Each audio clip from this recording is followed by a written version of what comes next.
इमरान खान साहब की 9 मई के 8 मुकदमात में जमानत हो गई है सुप्रीम कोर्ट ऑफ पाकिस्तान से। इससे पहले इमरान खान साहब पे सैकड़ों मुकदमात थे, एक एक करके उनके मुकदमात खत्म होते चले गए। बहुत सारे खत्म हो गए, बहुत सारों में उनकी जमानत कंफर्म हो गई, बहुत सारी सजाएं उनकी मुअत्तल हो गई। और उसके बाद अब इमरान खान साहब पे जो है वो 9 मुकदमात बाकी थे। 9 में से 8 मुकदमात फारिग हो गए हैं। अब इमरान खान साहब पे सिर्फ एक मुकदमा बाकी है, जिसकी वजह से वो अडियाला जेल में मौजूद है। वैसे मुकदमात की वजह से तो इमरान खान साहब अडियाला जेल में नहीं है। इमरान खान साहब को बेगुनाह जेल के अंदर रखा गया सिर्फ इसलिए कि पाकिस्तान की जो मिलिट्री एस्टेब्लिशमेंट है वो उन्हें अपना दुश्मन समझती है और वो ये चाहती है कि इमरान खान साहब माफी मांगे। जैसा कि फील्ड मार्शल के स्टेटमेंट में भी आपने देखा, डीजी आईएसपीआर के स्टेटमेंट में भी आपने देखा, हर दूसरे दिन टाउट्स आते हैं और वो ये कहते हैं कि सच्चे दिल से पाकिस्तान तहरीक इंसाफ माफी मांगे, वरना ये कर देंगे वो कर देंगे। तो ये एक पुरानी कहानी है जो चल रही है। एक बात तो साबित हो गई इस फैसले से कि 2 साल तक इमरान खान साहब को 9 मई के 8 केसेस में नाहक कैद रखा गया है। ये जो 9 मई के 8 केसेस में इमरान खान साहब को 2 साल तक जेल के अंदर रखा गया, ये नाहक कैद रखा गया है। ये बात आज सुप्रीम कोर्ट ऑफ पाकिस्तान से साबित हो गई और ये भी साबित हो गई कि पाकिस्तान की अदालतों ने एक आले के तौर पे काम किया। एस्टेब्लिशमेंट का वो हथियार बनी और इस हथियार ने पाकिस्तान तहरीक इंसाफ को कुचलने में अपना पूरा किरदार अदा किया। अब चाहे ये लोअर जुडिशरी है, चाहे ये हाई कोर्ट्स हैं, ये सारा मामला आपके सामने है। ये अदालत ने फैसला दिया क्यों? देखें, अब हर तरफ जजेस कंट्रोल कर दिए गए हैं। सुप्रीम कोर्ट ऑफ पाकिस्तान में एक कंप्रोमाइज्ड किस्म के जजेस को पहुंचाया गया है। लेकिन मामला ये भी है ना कि जजेस पे भी दबाव होता है।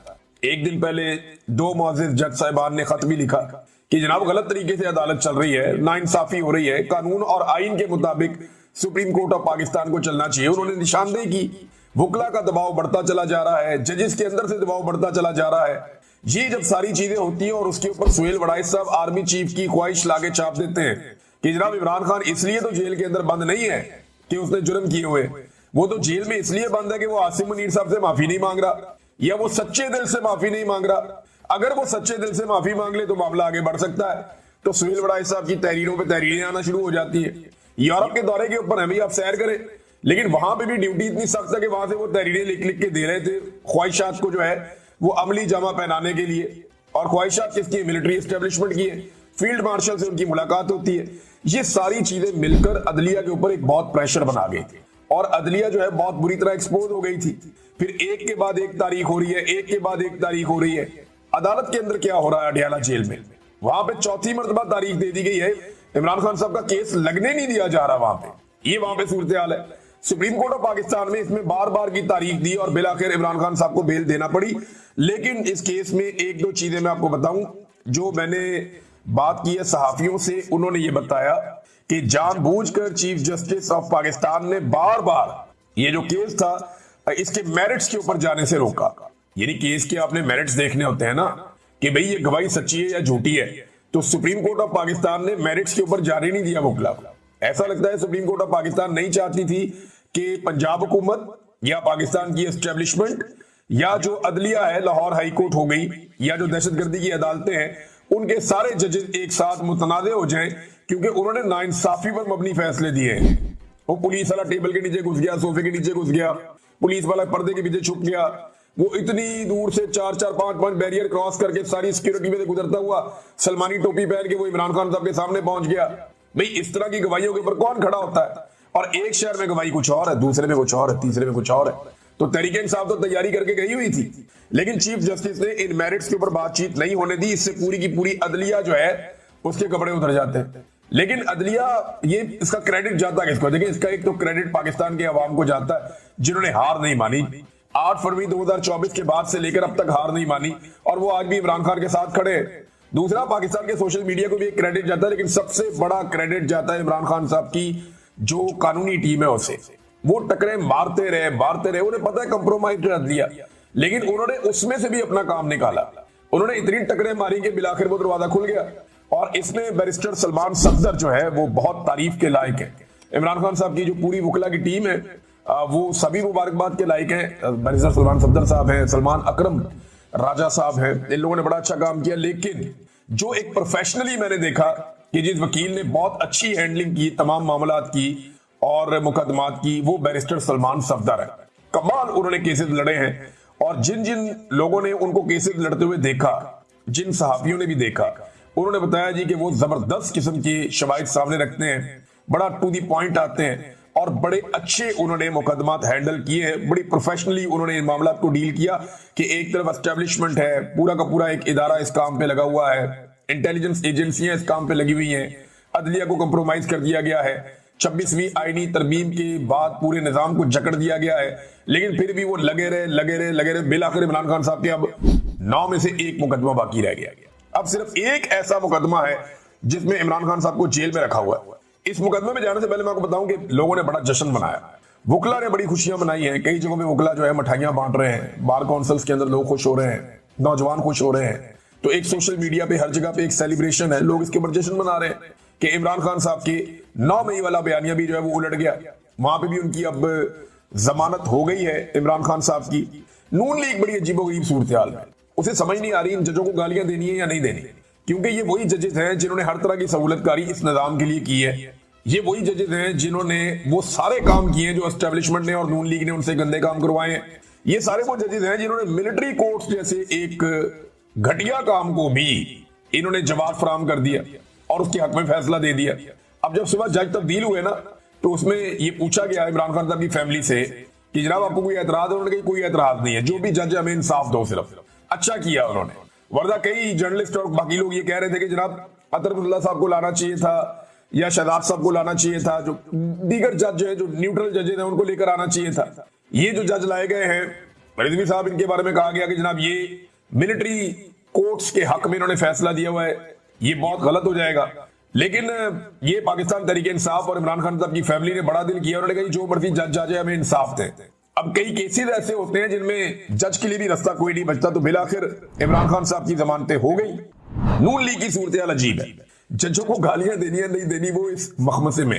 ये एस्टेब्लिशमेंट कल को अगर इनके ऊपर से हाथ उठा लेगी ना, ये एस्टेब्लिशमेंट को भी गालियां नहीं दे सकेंगे, क्योंकि जिस लेवल के इन्होंने जूते पॉलिश कर दिए, इनके बाद पीछे हटने का रास्ता नहीं है। और इमरान खान साहब ने उसको वजीर आला बना दिया। अब जब वो वजीर आला बना तो पंजाब के लोग तो उसको नहीं जानते, पंजाब के लोगों को तो पता भी नहीं है कि सुहेल अफरीदी कौन है, इसका कबीला क्या है, इसका हसद नस्ब क्या है, कुछ भी नहीं पता। लेकिन पंजाब के लोग ये जानते हैं कि ये इमरान खान का नामजद करदा आदमी है। इमरान खान जिसको भी नामजद करेगा, वो जब भी पंजाब में आएगा, लाहौर में आएगा, लोग ऐसे ही इज्जत करेंगे। तो आधा काम जो है वो तो लोगों ने कर दिया और बाकी का आधा काम टिकटॉकरों ने कर दिया। ये ज़हनी मरीज है टिकटॉकर सारे पंजाब के अंदर जो है। ये चंद सहेलियों को इकट्ठा करके इनकी हुकूमत बना दी गई है और एक जाली सरकार बना दी गई है। नवाज शरीफ और आसिम मुनीर साहब का गठजोड़ है, उसके नतीजे में नवाज शरीफ की बेटी आकर वजीर आला बन गई। मैंडेट भी नहीं था इसके पास, फिर भी लाके इसको वजीर आला बना दिया। ये अपनी सीट भी महर शराफत से हार गई थी, इसके बावजूद ये वजीर आला पंजाब बना दी गई। बन तो नहीं सकती कभी भी, यानी ये औरत अगर को 50 दफा भी इलेक्शन लड़े तो ये वजीर आला नहीं बन सकती पंजाब की। उसकी वजह यह है कि अब मैंडेट इनके पास आना ही नहीं है। जो गंद इन्होंने मार दी है ना पाकिस्तान की और पंजाब की आवाम के साथ, जो जुल्म और ज्यादती कर दी है, ना कभी इनको किसान वोट देगा, ना कभी मजदूर वोट देगा, ना कोई मेहनत कश इन्हें वोट देगा, ना कोई तालिब इल्म इन्हें वोट देगा, ना कोई उस्ताद इन्हें वोट देगा, ना कोई बेचारा सरकारी मुलाजिम इन्हें वोट देगा। इन्हें वोट अब कोई नहीं देता। जो कुछ इन्होंने पंजाब की आवाम के साथ कर दिया है, और गरीब तो वैसे ही इन्होंने कुचल दिया है, तो वोटों वाली तरफ से तो इनको ना है। हाँ, जब तक इनको कोई फील्ड मार्शल इनका वाकफ बन जाए, कोई आर्मी चीफ इनका वाकफ बन जाए, कोई बूट शूट इनको मिल जाए पॉलिश करने के लिए, और उस पॉलिश के नतीजे में ये हुकूमत में आ जाए, तो वो एक अलग बात है। बहरहाल आधा काम अवाम ने कर दिया, आधा काम पंजाब की हुकूमत ने कर दिया और काम पूरा हो गया। जो काम करने के लिए सुहेल अफरीदी आए थे, और सुहेल अफरीदी को भी शाबाश मिलनी चाहिए कि इमरान खान साहब ने एक ठीक आदमी को चुना, और जिस आदमी को वो लेकर आए उसने कम से कम पंजाब को एक मरतबा झंझोड़ा है। अब देखना यह है कि पंजाब की जो सियासी क़यादत है, यहाँ के MNAs, MPAs, यहाँ के टिकट होल्डर्स, ये सारे लोग अब किस तरह इस सारे मामले को कैश करते हैं। ये जो एक थोड़ी सी तहरीक पैदा हुई है, इस तहरीक को बड़ी तहरीक में कन्वर्ट कैसे करते हैं, ये आने वाले दिनों में पता चलेगा। अच्छा नादरीन, उमर चीमा के घर जाने की कोशिश की सुहेल अफरीदी ने। ये बताया सलमान अकरम राजा साहब ने कि जनाब सुहेल अफरीदी साहब को जाना था उमर चीमा साहब के घर, लेकिन क्योंकि उमर चीमा साहब का घर जो है वो छावनी में है, कंटोनमेंट में, तो कंटोनमेंट में जनाब उन्हें रोक दिया गया, उन्हें नहीं जाने दिया गया।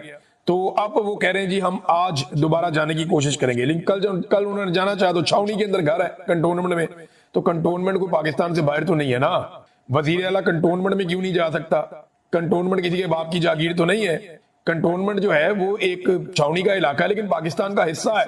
अब वो कोई भारत में थोड़ी है जहां पे वीजा लेकर जाना पड़ेगा, तो वजीर आला को वहां पे जाना चाहिए। वो कह रहे हैं जी आज के दिन में दोबारा कोशिश करेंगे और बदसलूकी की तवक्को की जा सकती है कि हमारे साथ बदसलूकी भी की जाए। वैसे एस्टेब्लिशमेंट को होश के नाखून लेने चाहिए, ऐसी घटिया हरकतें नहीं करनी चाहिए कि अवाम जो है वो कंटोनमेंट में दाखिल ना हो या अवामी वजीर आला जो है वो कंटोनमेंट में दाखिल ना हो। जब कंटोनमेंट के लोग पूरे पाकिस्तान में फिर सकते हैं तो पाकिस्तानी जो है वो कंटोनमेंट में क्यों नहीं जा सकते? ये क्या बकवास है? इंडिया कंटोनमेंट खत्म कर रहा है और पाकिस्तान के अंदर जनाब कंटोनमेंट के अंदर अवामी वजीर आला नहीं जा सकता। ये हालात पैदा कर दिए। वो सुहेल अफरीदी फूड स्ट्रीट गए कि जनाब फूड स्ट्रीट में जाऊंगा, वहां जाके खाना खाना था रात का, और इस बात का बड़ा खदशा था क्योंकि अंदरून शहर में बहुत ताकत है पाकिस्तान तहरीक इंसाफ की, तो लोगों ने बहुत रश लगा दिया जहां जहां से वो गुजरे। सुहेल अफरीदी खुद रुक के नारे लगवाते रहे। अब जब वो फूड स्ट्रीट गए तो उनके जाने से पहले फूड स्ट्रीट की लाइटें बंद करके पूरी फूड स्ट्रीट ही बंद करवा दी।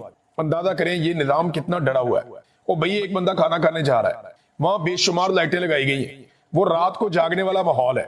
एक मेहमान वजीर आला आया और अगर वो फूड स्ट्रीट में जाके खाना खा लेगा तो आपको तो चाहिए था स्पेशल एहतमाम करते, वहां सिक्योरिटी का बंदोबस्त करते, वहां पे ज्यादा लाइटें चलाते, वहां के होटल वालों को कहते कि अगर ताखीर भी हो जाए तो आपने परवाह नहीं करनी। एक मेहमान वजीर आला आया, उसको वहां खाना खाने देना। इन्होंने क्या किया? इन्होंने लाइटें बंद करवा दी, फूड स्ट्रीट ही बंद हो गई।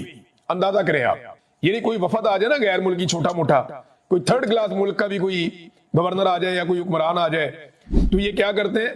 ये सारी रात लाइटें जला के रखते हैं। ये जनाब शाही किला आधी रात को खोल देते हैं।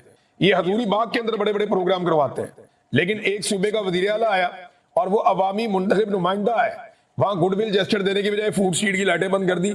ये तो अच्छा, मैं वैसे ये देख रहा हूं कि मरियम नवाज ने कोशिश करनी है नवाज शरीफ का रिकॉर्ड तोड़ने की, लेकिन नवाज शरीफ का रिकॉर्ड इतना आसान नहीं है तोड़ना। जुल्म, बर्बरियत, 2 नंबरी, फ्रॉड और बूट पॉलिश में नवाज शरीफ साहब ने जो मुकाम हासिल किया है, ये बहुत मुश्किल है कि कोई और ज़हनी मरीज वो मुकाम हासिल कर सके। अब मेरे पास एक बड़ी मजेदार खबर है, बहुत ही जबरदस्त खबर है। मैं आपको 1-2 दिन में खबर में छोड़ कर रहा हूं। मैं आपको खबर दूंगा टिकटॉकर आला के हवाले से। बड़ी कमाल खबर है, आप बहुत एंजॉय करेंगे। सिर्फ मुझे 2 दिन और दे दे, मैं इस खबर को जरा थोड़ा सा और पॉलिश कर लूं, जरा 1-2 सोर्सेज और चेक कर लूं। आपको बड़ी इंटरेस्टिंग खबर दूंगा इनके हवाले से, और ऐसी खबर दूंगा कि ये खुद भी सर पकड़ के बैठ जाएंगे कि ये खबर बाहर कैसे निकली। जिले शाह के घर जाना था, नईम हैदर पंजूसा साहब ने कहा था कि ये जिले शाह के घर जाएंगे, और मुझे लगा कि शायद आज कल दिन में ये गए भी हैं, लेकिन वो पता चला कि जिले शाह की फैमिली को शहर से बाहर कहीं और शिफ्ट कर दिया, और ये पंजाब हुकूमत ने किया, ये उन्होंने इल्जाम लगाया। अभी कुछ एक्टिविटीज और हैं जो सुहेल अफरीदी ने आज के दिन में लाहौर में करनी है। देखते हैं कि और कितना ज्यादा मोमेंटम वो बनाते हैं, लेकिन इसको एक कामयाब दौरा ही कहा जाएगा। किसी भी सियासी शख्सियत को ऐसा दौरा मिल जाए जहां पे रुकावटें भी हों, तंग भी किया जाए, गिरफ्तारियां भी हों। अब 11-12 बंदे तो वो गिरफ्तार हो गए हैं जो उनके साथ वफद के साथ साथ जा रहे थे। 11 बंदे बताया जा रहा है कि वो गिरफ्तार हो गए, और लाहौर में तो बेशुमार गिरफ्तारियां हमेशा होती रहती हैं, मजीद गिरफ्तारियां भी की गई हैं। तो ये बड़ा एक माहौल बना हुआ है। अब नाज़रीन, मुझे एक बात समझ आ गई इस सारे एपिसोड से कि पाकिस्तान की जो मिलिट्री एस्टेब्लिशमेंट है या जो फौजी क़यादत है, वो हमेशा से तुलबा तंजीमों के खिलाफ क्यों रही। मुझे मादी में समझ नहीं आता था, मुझे लगता था शायद ये सोचते हैं कि तुलबा तंजीमों की वजह से कोई दहशतगर्दी हो जाती है, कोई लड़ाई झगड़ा हो जाता है, कोई तालिब इल्म अपनी एजुकेशन से दूर चले जाते हैं। भाई अगर तालिब इल्मों को आपने सियासत से दूर रखना है तो आप पॉलिटिकल साइंस का मजमून ही खत्म कर दें, आप माशरत उलूम खत्म कर दें। भाई सियासत तो वो अपने निसाब के अंदर पढ़ते हैं, तो फिर ये कैसे हो सकता है कि आप उन्हें सियासत से मुकम्मल तौर पर दूर रखें? सियासत तो उनका आईनी हक है, ये आइन के अंदर लिखा है, कानूनी हक है उनका। तो मुझे अब समझ आई कि पाकिस्तान की मिलिट्री एस्टेब्लिशमेंट या पाकिस्तान के जर्नैल